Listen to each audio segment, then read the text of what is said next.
بسم الله الرحمن الرحیم. نن موږ تاسې دلته بعضې اپشنونه لرو لکه هایپرلینک، بک مارک، کراس ریفرنس ته وایي. دغه شیان چې دی سټور، مای ایډینز، آنلاین ویډیو دغه همیشه له انټرنیټ سره کار کوي. مثلا سټور چې ده لکه په موبایلو کې چې اپ سټور لیدلی وي که نه چې بعضې سافټویرونه موبایل ته ډاونلوډوي، دا سټور بیا صرف د دې ورډ لپاره بعضې شیان که غواړې چې له انټرنیټ نه ډاونلوډ کړې نو په هغه صورت کې چې انټرنیټ کنیکټ وي بیا له سټور نه استفاده کولی شي. او ایډانس هم بعضې ایډانس که غواړئ، بعضې ایډانس چې دي هم بعضې کمانډونه غوندې اضافه کېږي تر څو خاص کارونه ترې استفاده وکړئ. نو دا هم هغه وخت کار کوي چې کله انټرنیټ وي. او آنلاین ویډیو هم هغه وخت کار کوي چې کله انټرنیټ وي. که غواړئ چې له انټرنیټ نه کومه ویډیو واخلئ دلته واچئ نو بیا به آنلاین ویډیو نه استفاده کوي.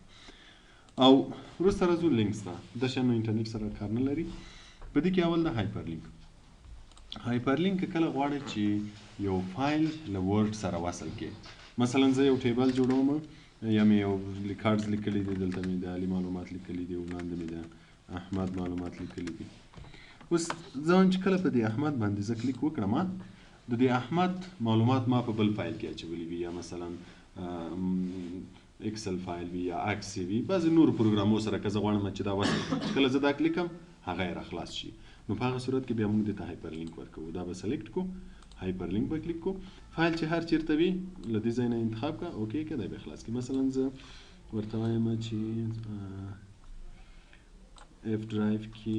دلته شاید عکسونه ولرم، چیرته یو عکس یا یو فایل به ورباندې خلاص کړو، په ډیسکټاپ به یو فایل واخلو، دا ریزولوشن فایل. اوکې اوس ګوره دې لاندې لینک راغی، دغه شي ته لینک هایپرلینک وایي. اوس کله که زه کنټرول بټن ونیسم کرسر په دې راشي، ګوره د لاس په شان جوړیږي. چې کله زه دا کلیک کړم نو ماته به هماغه بل فایل خلاصیږي. وینئ هماغه فایل راته خلاص کوم چې مې لینک کړی و. مثلا بعضې وختونه موږ تاسې چپټر لیکو یا یو کتاب لیکو که نه، یو موضوع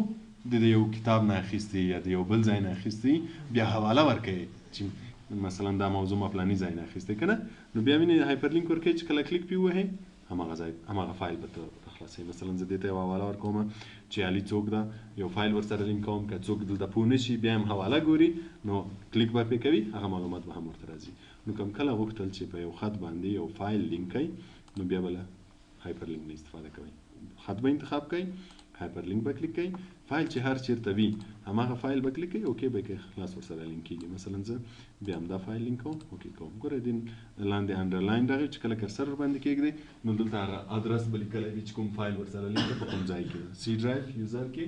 ډیسکټاپ باندې کوم فایل موږ ورسره لینک کړی، د ریزولوشن په نوم فایل ده. نو بیا چې هر وخت کنټرول بټن ونیسئ ورباندې کلیک وکړئ هماغه فایل به خلاصېږي. نو کوم کله غوښتل چې خط سره کوم بل فایل لینک کړئ هایپرلینک لاره به یې لینک کوئ. که بیرته لینک ریموو کوئ ورباندې رایټ کلیک ریموو هایپرلینک، کاپي کولی هم شئ، ریموو کولی هم شئ، ایډیټ کولی هم شئ، که کوم بل فایل ورسره لینک کوئ لینک کولی شئ. او که یې ریموو کړو نو بیرته به خط ختم شي. دې شي ته هایپرلینک وایي چې که کله غواړئ چې یو خط سره فایل لینک کړئ هایپرلینک کلیک کوئ. بیا بک مارک ده. بک مارک معنا نشاني کول. د بک مارک معنا نشاني کول. که کله غواړئ چې په یو فایل کې یو ځای نشاني کړئ، مثلا زه دلته یو کتاب یا یو راپور لرم چې ډېرې زیاتې صفحې لري، په دې کې بعضې ځایونه زه غواړم چې نشاني یې کړم،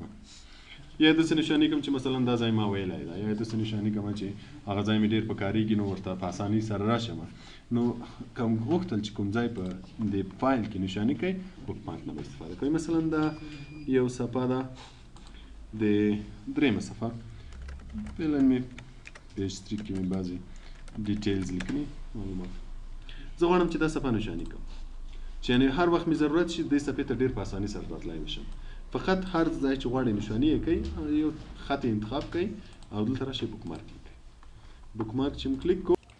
نو کوم صفحه چې بک مارکوئ فقط یو څه خط پکې انتخاب کړئ، یا کوم ځای چې غواړئ نشاني یې کوئ هماغه انتخاب کړئ او دلته یو نوم ورکړئ، داسې یو نوم ورکړئ چې آینده کې تاسې وپېژنئ چې دغه ځای ما نشاني کړی ده. مثلا زه نوم ورکوم پیج 3، نوم دې ورکړو اډې کړه، خلاص دا ځای نشاني شو. مثلا کوم بل ځای نشاني کوئ هم یو ځای به بل هم نشاني کوو. په دغه 9مه صفحه کې مثلا دلته یو څه خط مات لیکلی ده، زه به پیج 7 ولیکم چې بیا وپېژنو چې دا پیج 7 ده، دا هم نشاني کوم. سلیکټوم یې بک مارک، دلته یو نوم ورکړه، مثلا دې ته زه نوم ورکوم پیج 7، دا به هم ځان سره اډ کړو. نو په دې فایل کې چې هر څونه ځایونه د نشاني کړي وي کله چې ورته ضرورت کیږي چې هغو ځای ته لاړ شي فقط بک مارک لیکئ. موږ څو ځای نشاني کړي وه؟ یو پیج 3 په نوم ځای نشاني کړی ده، یو پیج 7 هر یوه ته چې ورځې فقط هغه یو کلیکه ګو ټو کلیکه. ګوره رسم ما هماغه ځای ته ځي. پیج 3 کلیک کړی و نو ګوره کوم ځای ته راغی؟ پیج 3 ته راغی. که چېرته مثلا بل ته ځم کلیکوم به یې ګو ټو به کلیکوم هماغه ځای ته ورځي. نو که کله غواړئ چې په یو فایل کې بعضې ځایونه نشاني کړئ چې بیا په اساني سره هغه ځایو ته ورتلی وشئ فقط بک مارک کې به یې نشاني کړئ. چې هر وخت وغواړئ ګوټو ته به ورځئ. مثلا په انټرنیټ ایکسپلورر کې هم بعضې ویب سایټونه کله کله یو صفحه درته خلاصه شي که معلومات وي نو ته غواړئ چې دا آینده کې ځان سره نشاني کړئ چې بیا هر وخت ضرورت شي په اساني سره ورشئ. هلته موږ تاسې بک مارک لرو. هر ځای کې چې بک مارک وو د بک مارک معنی نشاني کېدل چې یو صفحه نشاني کوي یا یو خط نشاني کوي چې بیا په هر وخت وغواړئ په اساني سره ورته ورتلی وشي. بل موږ تاسې کراس ریفرنس لرو. کراس ریفرنس کې موږ تاسې دلته ډېر شیان لرو چې بعضې مو ویلي دي بعضې په آینده کې وایو. مثلا ټیبل مو ویلی ده او بک مارک مو ویني ویلې دا بعضې اپشنونه نور دي چې وروسته بیا وایو. نو فعلا به زه د بک مارک نه در وښیم. کراس ریفرنس څه کار کوي؟ دا بعضې شیان چې مې درته وویل چې په دې کې دي موږ سره لکه هیډینګ او دا د دې لیست مونږ کولی شو چې د کراس ریفرنس په ذریعه یې جوړ کړو. مثلا زه بک مارک څو بک مارک لرم؟ 2 دانې لرم. زه غواړم چې د 2 لیست دلته ځان سره جوړ کړم چې په آینده کې بیا دلته لیست وي را سره د دې په ځای چې بک مارک ته لاړ شم له دې ځای نه به اسانۍ سره راوستی شم. اوس ګوره دا به هم کلیک کړم انسرټ به یې کړم، دا بل به هم کلیک کړم انسرټ به یې کړم. ګوره دواړه مې په یوه صفحه کې راوستل دا او دا. چې هر وخت کنټرول بټن ونیسم په دې کلیک کړم راسم به هماغه ځای ته ماته ځي. نو که کله غواړئ چې د بک مارک هیډینګز ټیبل د هغو لیست په یو صفحه کې ځان سره جوړ کړئ چې بیا په اساني سره وکولی شئ ورشئ نو کراس ریفرنس نه به ایډ کړئ. جان نو که کله غواړئ چې بیا لیست یې جوړ کړئ بیا به کراس ریفرنس استفاده کوئ. بعد له هغه موږ تاسې کمنټ لرو. کمنټ نو په فیسبوک کې به یې ښه پېژنئ چې کمنټ څه ته وایي. کله که غواړئ چې د یو شي په هکله کمنټ معلومات ورکړئ نو بیا به کمنټ نظر ورکوئ. نو دلته هم همداسې ده. که کله غواړئ چې د یو لغات یا ټیبل وي هر څه یو موضوع په اړه غواړئ اضافه معلومات ورکړئ نو بیا څه نه به استفاده کوو؟ کمنټ نه به استفاده کوو. مثلا د دې په هکله کمنټ ورکړئ کلیک یې کړه کمنټ کلیک کړئ. ګوره دې سره هم داسې یو لاین را پیدا شي. دلته به اوس معلومات ورسره لیکئ. مثلا علي چې ده د چا زوی ده یا هر معلومات چې د زړه یې ورسره لیکئ ودې لیکل. چې کله بیا ګوره کرسر ورباندې کړئ نو دلته به تا ته معلومېږي چې د کمنټ دغه یو ده. نو که کله غواړئ د بعضې موضوعاتو په هکله کمنټ ولیکئ نو کمنټ به کلیک کړئ. هر لغت چې وي دلته به ورسره ولیکئ. زیاتره دا څه لپاره استعمالیږي؟ مثلا تاسو ته یو څوک راپور مثلا په یوه اداره کې تاسې مدیر یاست همکار ته مو ویلی چې ما ته راپور جوړ کړه. راپور یې درته راوړه. اوس ته غواړئ چې په دې راپور کې بعضې تغیرات راولئ. درته ووایي چې مثلا دغه ځای کې د فلاني معلومات هم ولیکه. مثلا د فلاني کال معلومات هم اضافه کړه که نه. معلومات هر څه د سره دي فقط ته ورته کمنټ ورکوې چې دغه شی دلته اضافه کړه نو بیا به کمنټ ورته پرېږدئ. مثلا ته دلته ورته وایي چې دغه ځای کې د احمد معلومات مثلا مالي معلومات یې ولیکه نو دلته کمنټ ورکوئ چې پلیز دلته یې ورته لیکئ چې پلیز اډ د فاینانشل انفارمیشن یا هر څه چې ورته غواړئ چې ورته ولیکئ دلته یې ورته لیکئ فاینانشل انفارمیشن اف 2010. نو چې بیا کله دا فایل ته ورکړئ نو دوی به دا ټول کمنټونه ګوري. مثلا دلته تا ورته لیکلي چې باید دغه ځای کې د احمد فاینانشل معلومات هم ور واچوي نو بیا به د هغه مطابق دی عمل کوي ور اچوي به یو کمنټ به بیا ډیلیټوي. چې کله یې ډیلیټوي رایټ کلیک ورباندې کوي په کمنټ باندې رایټ کلیک او ډیلیټ کمنټ نو کمنټ به بیرته له منځه ځي. نو که کله غواړئ چې د کوم موضوع په هکله یا د کوم ځای په هکله معلومات ور اضافه کړئ نو بیا به کمنټ کوئ. پوه شوئ په کمنټ سوال خو به نه وي. بیا د هیډر انپوټر. هیډر انپوټر بیا څه کار کوي؟ header the repeated text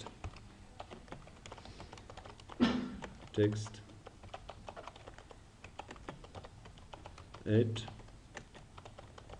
keyboard space inside the top of every page. Our footer the repeated text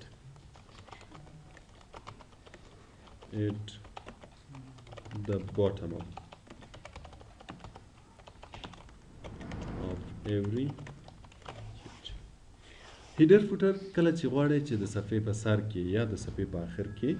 یو داسې معلومات ولیکئ چې هغه باید تکرار شي ټولو صفحو کې راشي نو بیا به له هیډر فوټر نه استفاده کوئ. مثلا زه یو راپور جوړوم غواړم چې د دې راپور عنوان د صفحې په ټولو د ټولو صفحو په سر کې ولیکم نو که زه جدا جدا هرې صفحې په سر کې لیکم څومره وخت به ونیسي که نه بیا که کله تغیرات پکې راولي مثلا ما دې صفحې سر کې مو لیکو د دې صفحې سر کې مې مو لیکو نو که بیا آینده کې زه تغیرات راولم نو بیا به مجبوره هر یوه ته جدا جدا ځای تغیرات به راولئ نو په دې خاطر بیا موږ له څه شي استفاده کوو له هیډر فوټر استفاده کوو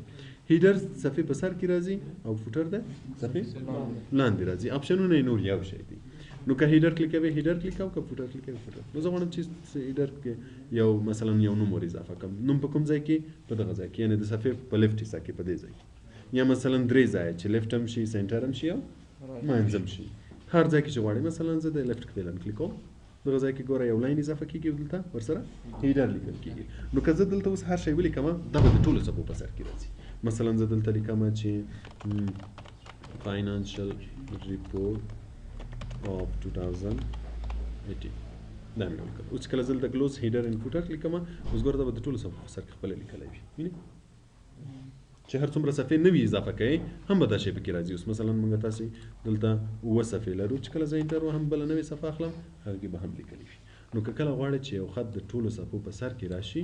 هیډر کې به یې ولیکئ او که غواړئ چې په آخر کې راشي فوټر کې به یې ولیکئ چې تغیرات ورکړئ راولئ صرف ډبل کلیک به پرې کوئ چې اوس مثلا زه غواړم دې کې تغیرات راولم ډبل کلیک به ووایم کرسر راځي بیا تغیرات راولم کله چې مې تغیرات راوستل کلوز به یې کړم تغیرات به ماته پاتې شي یا مثلا فوټر کې تغیرات راولم که څه اوس دلته معلومات شته هم نه خو که زه په دې ځای کې ډبل کلیک وکړم دلته به ماته فوټر ښکاره شي نو اوس که زه دلته هر شی ولیکم دا به د ټولو صفحو په آخر کې راځي مثلا زه ادرس ورسره لیکم چې کمپنۍ بازار یا فون نمبر دا مې ورسره ولیکو نو چې کله زه دا کلوز کړم دا به د ټولو صفحو په آخر کې راغلي وي وینې په سر کې به دا شی وي په آخر کې به دا شی وي اوس دلته وګوره رنګ یې داسې خیره معلومیږي چې کله زه په دې کې خط لیکم بیا دا خط خیره معلومیږي دا صرف د دې لپاره ده چې موږ تاسې فرق وکړو چې دلته زه خط لیکم ماته دا معلوم شي چې دا په هیډر کې لیکل شوی ده او دا خط په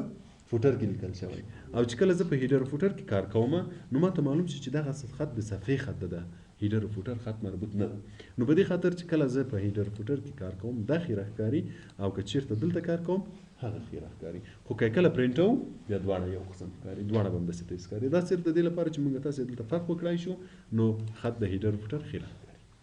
اوس چې کله موږ تاسې هیډر فوټر کې کار کوو کرسر ورکېږدو دلته یو بله منیو د ډیزاین په نوم اضافه کېږي څه وخت اضافه کېږي څه وخت چې موږ په هیډر فوټر کې کار کوو که چیرته هم کرسر بل ځای کې وي بیا دا اپشنونه نه راځي دا اپشنونه ټول د هیډر فوټر دي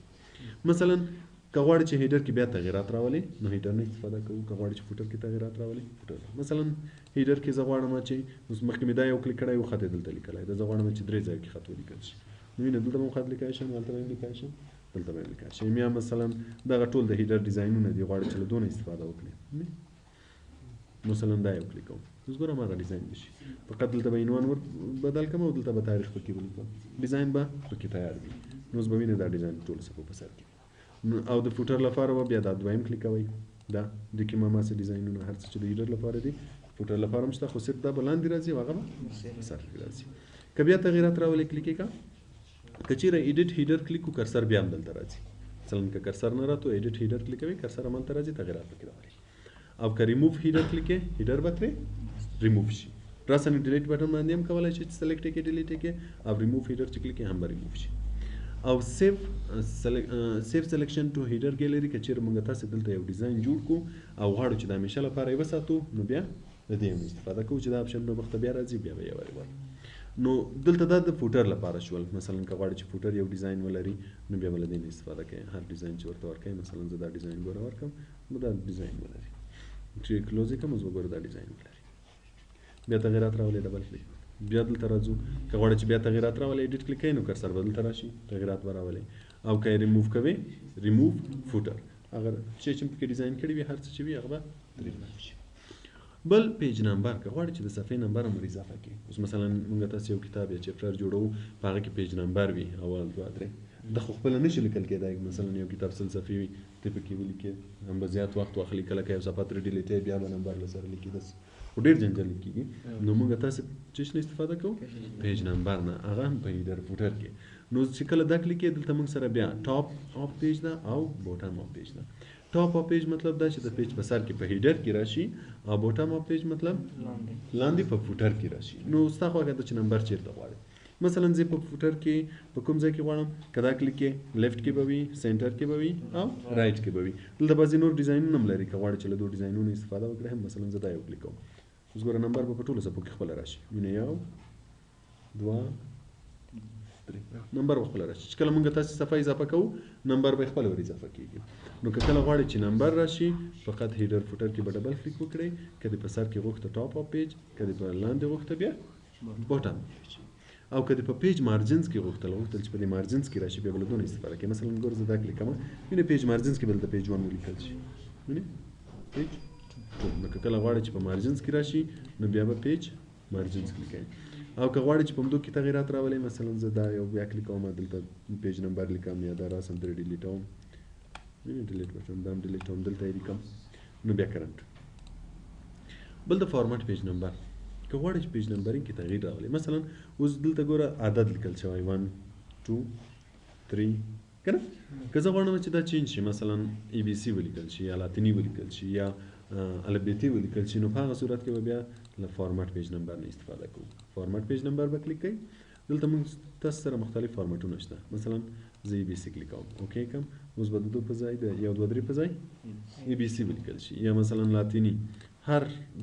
فارمټ چې له دغو نه انتخاب کوئ هماغه نمبر به همالته لیکل کېږي مثلا بیا بیرته 1 2 3 کوم اوکې کوم دلته 1 2 3 راځي استاد که د ای بي سي کلیک وکړه نه بیا مثلا که د حروف خلاصې بیا له څه شي نه شروع کېږي که او صفحې 50 شپېته بیا ای راځي ای بي ای سی بیا چې ای ورسره پوره شي بیا بي ورسره اضافه کېږي همداسې هیکزاډیسیمل ترې جوړېږي هیکزاډیسیمل نمبر دې ته وایي هر څومره پورې اوږدېږي پوه شوئ نو که چېرته فارمټ پیج نمبر کې اوس موږ تاسې نمبر کلیک کوو نو نمبر راغی او اول عدد له څونه شروع شوی ده له یمه ده که موږ تاسې غواړو چې له یمه نه شروع نه شي نو دلته سټارټ ورکوو مثلا وایو چې اول عدد دې له څونه شروع شي څلور نه اوکې که اوس وګورئ اول عدد دی اولې صفحې اول عدد به څلور نه شروع وي بیا به همداسې مخته ځي 15 شپږ او که وایو چې نه بیرته دې له شروع نه شي نو داسې هم کولی شو چې دلته سټارټ 1 ولیکو له شروع نه شي او یا سټارټ کنټینیوس فرام پریویس سیکشن سیکشن موږ تاسې جدا موضوع ده هغه وخت یې وایو خو اوس که کلیک کوو نو بیرته به له یوه نه شروع شي نمبر دې ته فارمټ پیج نمبر وایي او که نمبر ترې ختموي بیا ریموو پیج نمبر به بیرته ترې ختم شي پوه شوئ تر دې ځایه بس ته که مخته ځو